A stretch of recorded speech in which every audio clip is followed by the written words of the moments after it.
In this video, I'm going to show you exactly how to turn more of the leads that you're already getting into paying customers, because here's the truth. Most home service businesses don't have a lead generation problem. They actually have a sales problem. And I hear owners of businesses all the time say, my ads aren't working, I need more leads. But when we actually dig in, we actually look under the hood, we find that their leads are actually fine. But what shocks them is realizing that the issue isn't their marketing. It's what happens after the phone rings, because most business owners don't even realize that there's a problem. I talk to home service business owners all the time and they tell me our intake's great, and then we dive in and it becomes obvious why the jobs aren't getting booked. So in this video, I'm gonna walk you through step by step how top performing home service companies handle calls, how they handle appointments, how they do their pricing, and much, much more. So you can turn many more leads into booked jobs and more jobs into revenue directly into your bank account. And the cool thing is that just by fixing this part of your business, you can usually double or even triple your profit, just because now you're handling the leads that you're already paying for in the right way. And by the way, what I teach in this video is gonna work for all home service businesses, but obviously different trades have different nuances. So if you have a question or anything like that about how this applies specifically to your business, then leave it in the comments and I can answer it there.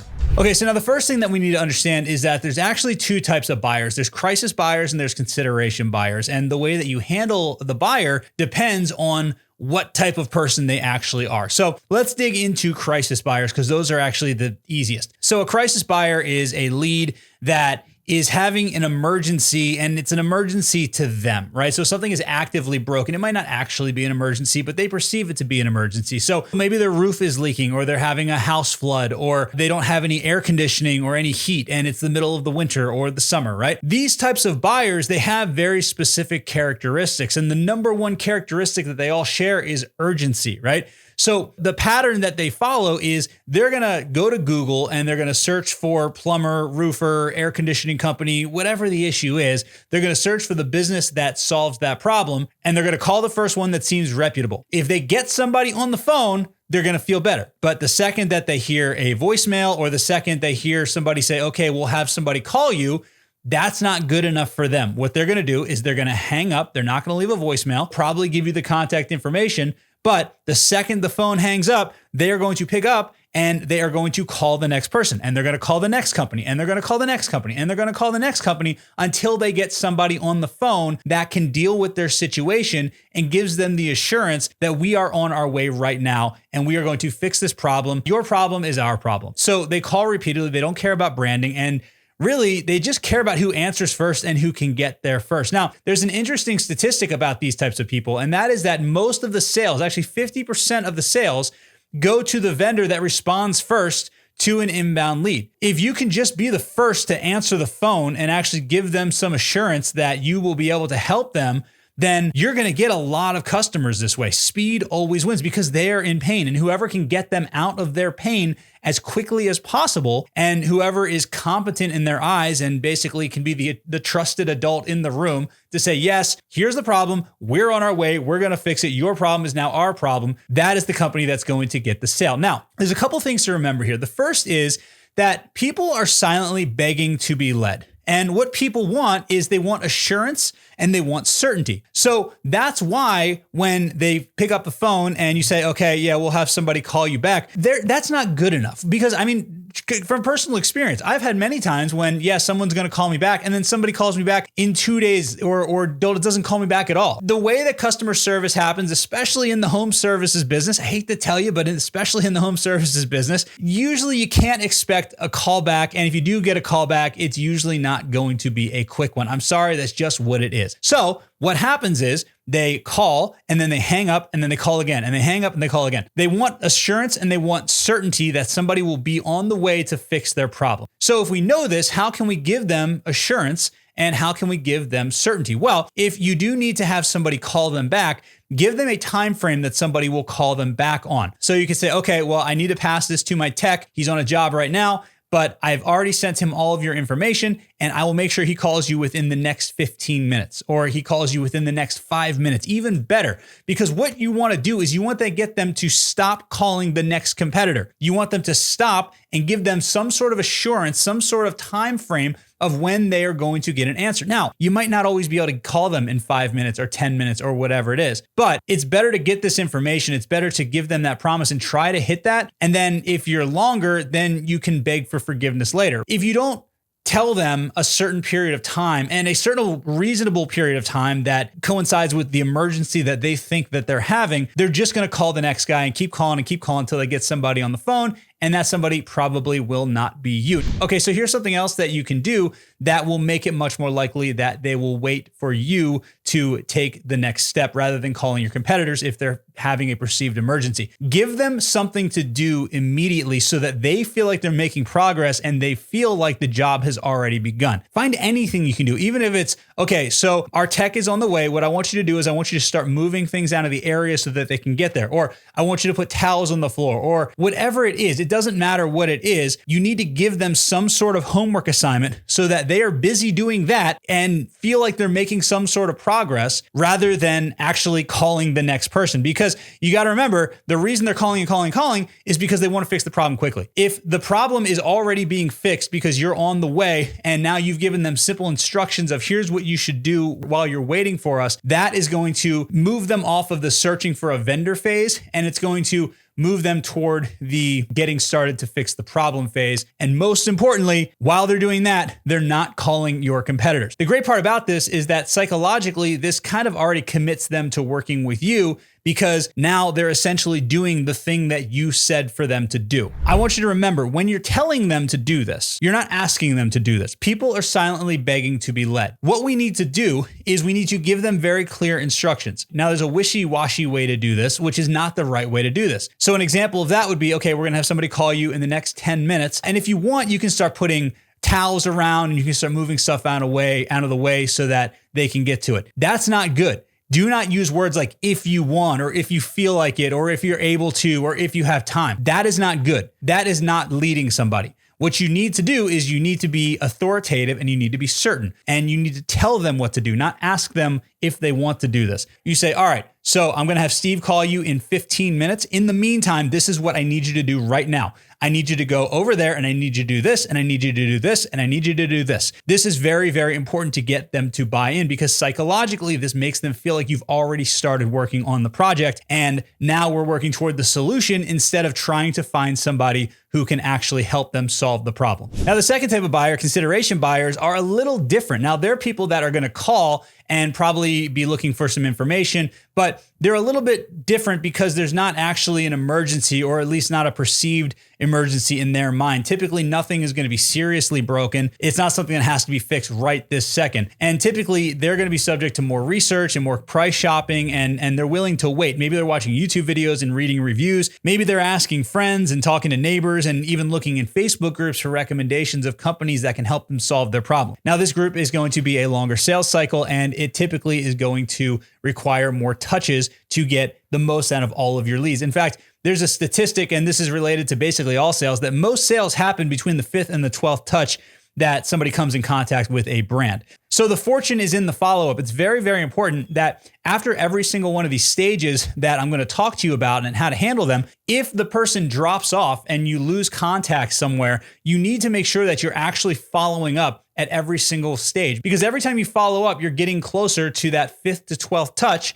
And the truth is that most people just need to be reminded, and persistence will pay off. The fortune is in the follow-up. So let's talk about how we can optimize different elements of the sales process, starting with the initial call. The training of your customer service representative team, that is very, very important, because you want to train them to do certain things and you want to train them to do the same thing every time on all of your calls. So I'm going to talk to you about how to train them in a few minutes here, but there's a couple concepts that I'm going to teach you that if you just work on these concepts, it will be a game changer for your business. So the first is called preframing. Preframing is something that I recommend every single business who has somebody answering the phone do. If you ever go to a conference, or if you ever watch on a late night TV show, what does the host or the MC do? Typically what they do is, before they bring somebody up on stage, They're going to talk about their credentials. They're going to build them up. They're going to make them look like a rock star. They're going to make them look like an authority. They're going to show why you should pay attention to this person.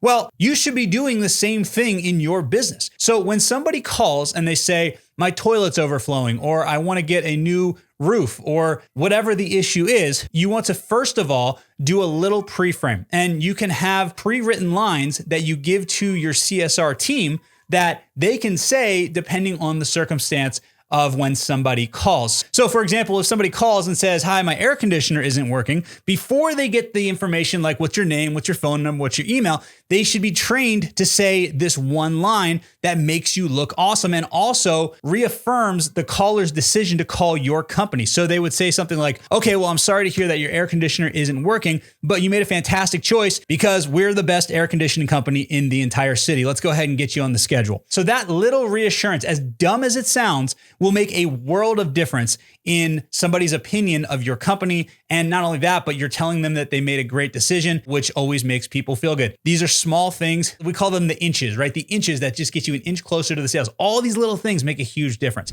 The next thing you have to remember is that, again, as I said, and this is going to be a common theme, people are silently begging to be led. Nowhere in this process should you be asking them if they want to do this or if they want to do this. You should be telling them what to do. You are the authority, or your CSR in this instance is the authority. So what you would say is the next step is we need to get you an appointment booked, or we need to get you on the schedule. What you should do next is tell them about the service call. But the service call shouldn't just be called a service call. Anyone can get a service call. They can get a service call anywhere, right? Most of marketing is all about the story that you're telling. So instead of a service call, rename the service call. Call it a 10-point AC evaluation or something like that, a 10-point plumbing inspection. I like the 10-point because it makes it feel like there's a system and they're not just kind of guessing it, right? It makes it feel like they're going off a checklist. It also makes the process feel more structured, and it increases the perceived competence of the tech because they're working off of an actual predetermined checklist. So what you want to do is you want to rebrand the name of the service call. I really like 10-point something or whatever it is, right?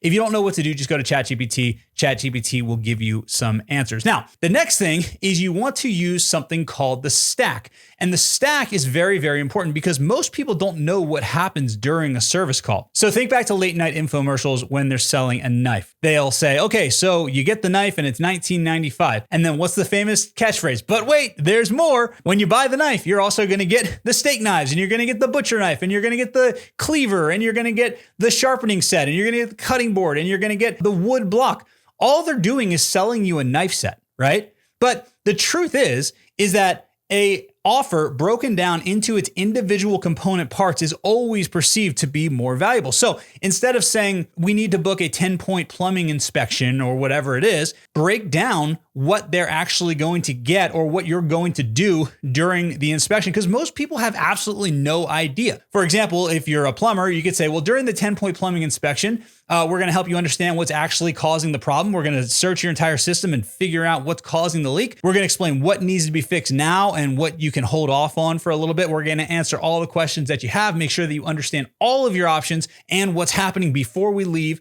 We're going to walk you through all of your options so that you're not rushed into a decision. And then we're going to tell you the smartest next step based on your situation. The truth is that that's probably what you already do. It's probably what everybody does during a service call, but they don't ever actually have it spelled out. And when you actually spell out all the different things that you're going to do and you frame it as valuable to them, that makes it much more likely that they are willing to do it. For example, if you're a roofer, you could say, we're going to give you a clear understanding of the true condition of your roof. We're going to do a 10-point inspection via drone or by actually walking on the roof. We're going to explain to you what needs to be fixed now and what you can wait on till later. We're going to show you exactly what we're seeing with pictures, so you don't have to get on the roof. We can just come down and show you. We're going to answer all of your questions, and we're going to make sure that you understand all of your options and you understand exactly what needs to happen next before we leave. Again, this is probably what everyone does, but when you break it down and you actually explain the value, it feels more valuable and people are much more likely to take it. This also makes it a lot easier to sell the initial service call if you charge, a $75 or $150 fee or whatever it is that you charge for the initial service call. Now, once you've rebranded the service call, once you have used the stack, your next step is to actually get them to commit to an appointment. And you're not going to ask them, do you want to book an appointment? And you're not going to leave it open-ended. What you're going to do instead is you're going to say, okay, so you definitely need to do this. and I've got 3 p.m. today or 1 p.m. tomorrow. Which works best for you? You need to give them 2 times. And then the question is, which works best for you? And if they say neither, then give them another time. And if they said, and then just keep giving them times. But at no point should you ever ask them if they want to book a service call. You need to be telling them what to do. You need to be telling them that they need to book a service call, because remember, people are silently begging to be led. Once the service call is booked, we want to increase the certainty that they are going to get the result that they are looking for. So one of the things that I love doing is I love sending a video from the owner that recaps what they can expect at the service call. And this will answer all of their questions about how long it's going to take and what are you going to do and all that type of stuff. It just reaffirms the 10-point inspection that you told them about already. Another thing I love doing beforehand is sending testimonials from other people who had similar experiences to them and showing the great results that they got. Now, another thing you should do is send as much information as possible about the tech who's going to be arriving. And I've talked to a lot of people and they really, really feel better when they have a picture of the person, they have their name, they have their credentials, all of that type of stuff. And then finally, have the tech call when they're on the way to confirm the appointment. And if you're booking the appointment, a day in advance or 24 hours or 48 hours, make sure that you're also sending reminders via text message and email, but definitely text message. So another thing that your text can do, and this is immediately going to increase the likelihood that somebody is going to purchase from you, is before even presenting the price, before doing anything, give some sort of small gift to the customer. Now, here's why this works. And this sounds really dumb. And I'm talking a small gift like a pen or a coffee mug or something like that. Nothing expensive. But what this does is this triggers reciprocity. And reciprocity is a human nature that is ingrained in every single one of us. If I invite you to my birthday party, then you automatically feel obligated to invite me to your birthday party. If you buy me a Christmas gift, then I feel obligated to buy you a Christmas gift. Reciprocity is so powerful that FBI hostage negotiators are actually instructed as part of their training, do not have the person that you're negotiating with do anything that could be perceived as doing a favor for you. And this even includes things like asking for proof of life and things like that. Like, it goes really, really deep. The reason why is because what they don't want in the FBI is they don't want the person that they're negotiating with to now feel like the FBI owes them something because the hostage taker did them some sort of favor or gave them something. Like, that's how powerful this stuff is, right? So invest in like a box of pens, or you can get like mini flashlights, or there's so many cool things. You can go online, you can buy promotional items, buy a box of 500 of them, just give them to your text. And then every time they go to a service call, they just give them one of these things. And that is going to increase reciprocity. It sounds really, really dumb, but trust me, it works very, very well. Okay, so now let's talk about what happens on the service call, the on-site visit, the service appointment, whatever you call it. Let's talk about how to increase the sales there, because that's where the money is actually made. Now, the first thing I'm going to point out is that sales training is very important for your techs. They should not be learning how to sell on real live customers. It's very important that you do sales training. Now, a lot of times you're not going to want to do sales training, right? So what I found is that it's best to give them some sort of commission or some sort of bonus for sales. And some companies do this, and it depends on, obviously different industries have different standards. But if they're going to be selling, it's in your best interest to let it be in their best interest to sell more. Now, obviously we don't want to get into a situation where we're encouraging them to sell things that people don't need. There obviously has to be training around that, but they're always going to be more motivated to sell, and they're always going to be more motivated to improve their selling skills, AKA training, if there is some skin in the game for them, if they have something in it for them. Remember, everybody's favorite radio station is WIIFM. What's in it for me, right? So if you give them a commission, they're going to be more motivated to do training, and they're going to be more motivated to actually upsell and get better at sales. The thing that you have to remember about the service calls is that when you're presenting a solution, people are silently begging to be led. And there's a theme here. I've said that many times in this video. The worst thing you can do is be wishy-washy, or just kind of be like, well, yeah, we can do this, or you could do this, or you could do this, or we can just do whatever you want. Like, that drives me freaking crazy from a training standpoint, but also from a receiving standpoint. I was remodeling my bathroom last year, And I was talking to the contractor and I was like, well, in your expert opinion, do you think I should do this or do you think I should do this? It's like, yeah, we can do whatever you want. I'm like, dude, just freaking tell me what I should do. You're the expert, not me. You have to understand, people want to be told what to do. They want to be led. You guys are the experts, and we need to make sure that whoever is on that service call understands that as well. It's kind of like a doctor-patient relationship. When you go to the doctor doesn't say, well, maybe you could do this or maybe you could do this. No, what they do is the doctor diagnoses the problem and says, okay, this is what you need to do. Stop doing this, take this medicine and go home and call me in 24 hours or whatever the instruction is. And you don't question it because the doctor is the authority. The doctor says it with authority and conviction, and people just want to be told what to do. So that's rule number one, is they have to go in there with authority. They cannot say, well, you could do this, or you could do this, or we could just do whatever you want. Just let us know what you want us to do and we can do it. Like, don't do that. That's terrible. That's horrible. It's a horrible experience for the customer. And it's also not going to get you the sales results that you're looking for. Now, one of the things that is very, very important when it comes to sales is something called price anchoring. Now, price anchoring is a concept that basically states that the first price that someone hears or sees becomes the reference point for everything after that. And the truth is that human beings do not evaluate price objectively. They evaluate price based on the value, but not even that. They evaluate it based on the other numbers that they've heard. If you say a low number, then every price after that feels expensive. Or if you say a high number, every price after that is going to feel cheap. All pricing is relative to the first number that you mention, and they're going to evaluate their decision comparatively. So here's a few mistakes I see over and over again related to price and sales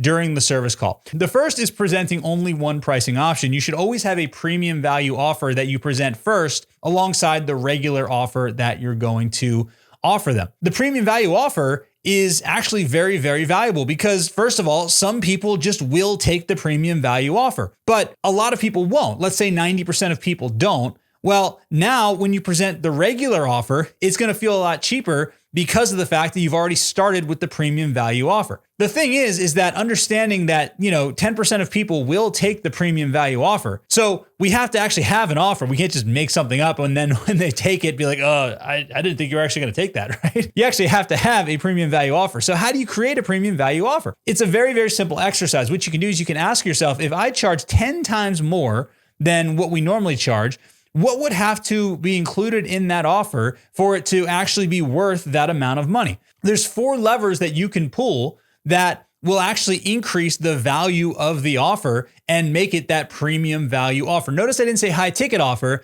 I said premium value, meaning that there's a much higher value in what they are actually getting. Because the truth is, if the price is this and the value is this, they always buy, right? And it doesn't matter what these numbers are. So don't worry about what the actual number is. You just have to make sure that the price is this and the value is this. For example, let's say I'm going to sell you this pen. And I said, this pen is going to cost $500. Would you buy this pen? Probably not. Why is that? It's because the price is this and the value of a pen is this. Now, let's say I said, I have a brand new Lamborghini parked outside. Nothing wrong with it. It's not stolen. No funny business. I'm just feeling very, very generous. And I'm going to sell you that Lamborghini for $500, but it has to be cash. Would you buy that Lamborghini for $500? Brand new Lamborghini, nothing wrong with it. Yeah, you would absolutely buy that Lamborghini. Why is that? It's because the value is this and the price is this. Notice the price didn't change. The price was $500 for the Lamborghini and $500 for the pen. The difference was the value. The price does not matter. It doesn't matter what these numbers are. You just have to make the value higher. So here's 4 levers you can pull to make the value higher. The first is you can provide higher quality. So for example, it can be better equipment. It can be better materials that are used. It can even be more experienced techs that do the work. So higher quality is a way you can increase your value. Another is increased speed to result. So you can basically do faster installs. You can move them to the front of the line. You can give them priority scheduling. You can give them same day or next day guarantees, different things like that. Heck, you can even give them a temporary result. So let's say you're an air conditioning company and somebody's air conditioner breaks and you need to order some sort of part and you're not going to be able to install their new air conditioning unit for 2 days or 3 days. Well, with the premium value, you can install a temporary unit in their house or something like that that will give them the result, cool air or a cool house, or if it's the winter, maybe something that's going to heat the house, that will give them the temporary result. That's going to decrease their suffering, decrease their pain, and that is a premium result because people will always pay for speed. Another lever you can pull is reducing the amount of perceived effort or sacrifice that's required to get the result that they're looking for. So for example, the premium value offer could include maintenance. It could include scheduled follow-ups. It could say, we're actually going to cover all the parts and all the labor for the next 2 years or 3 years or something like that. You just have to figure out what that cost would be to you and then build it into the price. You can figure out how to make your services more on demand so that the customer doesn't have to wait around all day. There's lots of things that you can do that will reduce the amount of effort and sacrifice that they have to put in to get the result, and also keep the result, keep the thing that they're looking for. Now, another lever that you can pull is a better guarantee or more certainty that they're going to have the result that they're looking for. So this includes things like longer warranties, bigger guarantees on the labor, priority callbacks if something goes wrong, fixed pricing, clear timelines, and a no surprise guarantee where you say this is the price and the price is not going to go up. This is what the price is, because everybody hates surprises. So these are all things that you can do to increase the value of your offer and create a premium value offer. So that's the first mistake, presenting only one option. The second mistake that a lot of home services make is they'll create that premium value offer, but then they present the cheapest option first, which is a terrible idea because now you've price anchored them low. Now they hear a low number and then you're price anchoring with a higher number and they're not going to buy, right? So what you have to do is you always want to present the most expensive option first, because that's going to reset the customer's definition of a normal price. And remember, a certain percentage of people, probably 10 to 15% of people, will buy the premium value offer, which means you're going to make more revenue and you're going to make more profit. Think about an airplane. Every airplane I've ever gotten onto has a first class section where there's maybe 12 to 16 seats, and they're always full. And then there's economy and there's coach and all that other stuff behind. But a certain percentage of people will pay a premium for a better experience. And because of these rules, it's very, very important that you either train your techs very, very well to follow a script when they're presenting their prices and the options for the service and the repair, or have some sort of documentation that's presenting your two offers. Now, here's the thing. When you're presenting the two offers, you want to make sure that you have a piece of paper or separate pieces of paper. But if it's one brochure, for example, make sure that they can only see one of the offers at a time. So it shouldn't be a side-by-side comparison. It should be one side of the page has the premium value offer. That's the one that they see first. And then if they decide that they don't want that, then they can flip the page over and then they can say, okay, well, we do have, that's our platinum plan. This is our gold package right here. Because again, what you're trying to do is you're trying to, first of all, find that 10 to 15% of people that are going to take the premium value offer. And then for the ones that don't take the premium value offer, a higher percentage of people overall will take the regular offer because now they've been price anchored to see a higher price. And then the regular offer doesn't feel as expensive anymore. And again, like I said, training is absolutely key for this. You want to make sure that you have scripts for the CSRs. You want to make sure that you have scripts for your service techs. And you want to make sure that you're actually secret shopping both the CSRs and the service techs, because this is very, very important. And also recording all calls and recording all interactions. Now, it's very easy to record phone calls, and that way you can monitor the CSRs and make sure that they are actually saying the things on the phone that you want them to be saying and that they're following the scripts. But it's not quite as easy to monitor the techs and make sure that they're saying the right things during the service calls until now. Now in the world of AI, there's a lot of AI note takers that you can actually use to record their entire conversation, and it will allow you to go back and listen to the interaction. And then first of all, make sure that they're following the script, but then also train them and say, okay, well, you could have handled this situation a little differently and you could have done this in a different way that probably would have resulted in the sales. My favorite AI note taker is this thing right here. It's called Plaud, Plaud, not affiliated with them. But the cool thing is that this will hear everything and you can just stick it right to the back of your phone, just like that. It just stays on there and it hears everything. Now, obviously, you don't want to record people without their permission. So what you can instruct the rep to do is say, listen, I'm going to take some voice notes using an AI note taker just so that I don't miss anything, so that I make sure that every single thing that we discuss and everything that we talk about today is documented really well. Are you okay with that? Most people are going to be fine with that. So now the customer knows they're being recorded and you have a recording of the interaction. And you can go ahead and you can actually provide training and provide support to your techs and help them close more deals. And ultimately your business is going to benefit for that. Now, the last part of sales, and this is the part that everybody screws up and hardly anybody does, and this is really where all the money is made, is follow-up. The fortune is in the follow-up. As I've said a few times in this video, most sales are made between the 5th and the 12th touch with a brand. So it's very, very, very important that you have a solid follow-up strategy